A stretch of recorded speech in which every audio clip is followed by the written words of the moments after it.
இப்போ இன்ஸ்டாகிராமில் ட்ரெண்டிங்காக போயிட்டுருக்க இந்த வீடியோ எப்படி எடிட் பண்ணுறதுன்னு டீட்டெயிலாக பார்ப்போம். நான் வீடியோ பார்த்திங்க அப்படின்னா ரொம்ப சிம்பிளாக எப்படி எடிட் பண்ணுறதுன்னு சொல்லித்தரேன். அதுக்கு முன்னாடி சேனலை மறக்காமல் சப்ஸ்கிரைப் பண்ணுங்கள். ஃபஸ்ட்டு யூடியூப்பில் அவைலபிளாக இருக்க அந்த சாங்லேருந்து 2 ஃப்ரேமை நீங்கள் ஸ்க்ரீன்ஷாட் எடுக்கணும். ஸோ இந்த ஃப்ரேமை பார்த்திங்க அப்படின்னா நீங்கள் ஸ்க்ரீன்ஷாட் எடுக்கணும் ஃபுல் குவாலிட்டியில் வச்சு. அதுக்கப்புறமா அந்த விரல் வந்து டச் ஆகிற ஃப்ரேமை வந்து நீங்கள் வந்து ஸ்க்ரீன் ரெக்கார்ட் வீடியோவாக ஸ்க்ரீன் ரெக்கார்ட் பண்ணணும். ஸோ ஒரு ஸ்க்ரீன்ஷாட் ஒரு ஸ்க்ரீன் ரெக்கார்டிங் இதை பண்ணதுக்கப்புறம் பார்த்திங்கன்னா டேரெக்டாக ஜெமினி வாங்க. ஜெமினி ஆப்பில் பார்த்திங்க அப்படின்னா கிரியேட் இமேஜ் அப்படிங்கிற நேனோ பேனன் ஆப்ஷனை செலக்ட் பண்ணிவிட்டு கீழே ப்ளஸ் ஐக்கான் இருக்கும் இல்லையா, ஸோ அதில் போயிட்டு ஃபர்ஸ்ட்டில் நீங்கள் வந்து அந்த பறக்கிற மாதிரிப்பட்ட ஸ்க்ரீன்ஷாட் இமேஜையும் நெக்ஸ்ட்டில் நம்மளோட இமேஜ் இப்போ நான் எக்ஸாம்பிள் காமிக்கிற ஒரு ஆல்ரெடி ரெடி பண்ணி வச்சுருக்கேன். ஃபர்ஸ்ட்டில் பார்த்திங்க அப்படின்னா அந்த பறக்கிற மாதிரி ஃப்ரேமையும் நெக்ஸ்ட்டில் நம்மளோட இமேஜையும் ஆட் பண்ணிவிட்டு கீழே இருக்கிற ஒரு ப்ராம்ப்ட் டிஸ்கிரிப்ஷனில் இருக்கிற ப்ராம்ப்டை கொடுத்துருக்கேன். ஸோ அந்த ப்ராம்ப்டை என்டர் பண்ணிங்க அப்படின்னா இப்போது நீங்கள் பார்க்குற மாதிரி கீழே பார்த்தீங்கன்னா ஒரு இமேஜ் இப்போ ஸ்க்ரோல் டவுன் பண்ணுற பாருங்கள். ஜெமினி வந்து இந்த மாதிரி ஒரு இமேஜை வந்து இப்போ ஜென்ரேட் பண்ணி கொடுத்துருச்சு.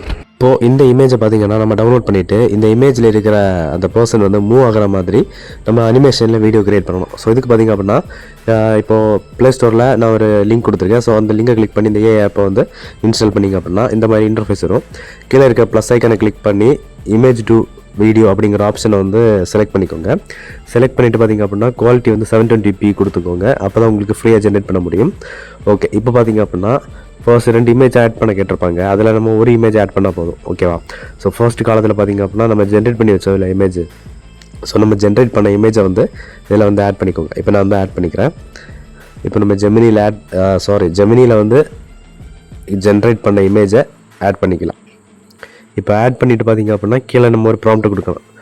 த boy flying backward in slow motion அப்படின்னு கொடுத்தா போதும், அவ்வளோ போதும். ஓகேவா? இப்போ இந்த ப்ராம்ப்ட்டை கொடுத்ததுக்கப்புறம் பார்த்திங்க அப்படின்னா கீழே இருக்கிற ஜென்ரேட்டிங் பட்டனை கிளிக் பண்ணி ஜென்ரேட் பண்ணிக்கோங்க. ஸோ இந்த மாதிரி உங்களோட ஃபைல், அதாவது உங்கள் ப்ராஜெக்ட் இருக்கும், அதை கிளிக் பண்ணிங்க அப்படின்னா ஒரு 2 to 3 minutes ஆகும். ஓகேவா? ஸோ பார்த்திங்கன்னா வீடியோட ஃபைனல் அவுட் வந்து இந்த மாதிரி தான் இருக்கும். ஓகே, இந்த வீடியோ சேவ் பண்ணிவிட்டு அப்படியே இன்ஷாட் வாங்க.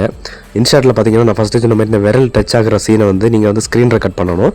ஸ்க்ரீன் ரெக்கார்ட் பண்ணி அப்படியே அந்த ஃப்ரேமை நீங்கள் ஃபஸ்ட்டு இன்ஷாட்டில் ஆட் பண்ணிவிட்டு அதுக்கப்புறமா பார்த்திங்க அப்படின்னா நம்ம ஜென்ரேட் பண்ணோம் இல்லை இமேஜ் இப்போது. ஸோ அந்த இமேஜ்லேருந்து வீடியோவை ஜென்ரேட் பண்ணால் அந்த செகண்ட் ஃப்ரேமை நீங்கள் வந்து இங்கே ஆட் பண்ணிட்டா போதும். ஆட் பண்ணி நீங்கள் வந்து எடிட்டிங்கில் சின்னதாக ஒரு எஃபெக்ட்லாம் போட்டு நீங்கள் எடிட் பண்ணி முடிச்சிட்டா போதும். ஸோ வீடியோ வந்து ரெடி ஆயிரும். ஓகேவா? ஸோ இந்த வீடியோ உங்களுக்கு யூஸ்ஃபுல்லாக இருந்துச்சுன்னா மறக்காம லைக் பண்ணிக்கோங்க. அண்ட் உங்கள் ஃப்ரெண்டுக்கு இந்த வீடியோ மறக்காம ஷேர் பண்ணுங்கள். ஸோ இதே மாதிரி நெக்ஸ்ட் வீடியோவில் சந்திக்கிறேன். அது வரைக்கும் நன்றி.